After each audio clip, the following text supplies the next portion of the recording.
ভাই বিশ্বাস করেন পৃথিবীর সমস্ত সংগঠন, জালেম, কাফের, ফাসিক, মুশরিক, মুনাফিক যা আছে পৃথিবীতে একত্রিত হয়েও এই সত্যটাকে কেউ টলাতে পারবে না। আমরা সারা মুসলমানরা মিলেও যদি এই সত্যটাকে টলাতে চাই পারবো না। মানে আস্তে আস্তে আলটিমেট গোল এটাই পৃথিবীর। এরপরে কিয়ামত, তারপরে তো আপনারা জানেন কি হচ্ছে, ফামান ইয়ামাল মিসকালা যাররাতিন খায়রান ইয়ারাহ, এক চুল পরিমাণ যদি ভালো কাজ কেউ করে থাকে তাকে সেটা দেখানো হবে।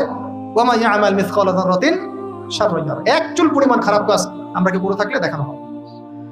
তবে যারা লা ইলাহা ইল্লাল্লাহ এই তাওহীদের উপর থাকবে, যত বড় গুনাহ করুক না কেন আল্লাহ মাফ করে দিবেন ইনশাআল্লাহ। কারণ আমাদের জন্য নবী সাল্লাল্লাহু আলাইহি ওয়াসাল্লাম সুপারিশ করবেন। তাই বলে কি আমরা গুনাহ করতে থাকবো এখন?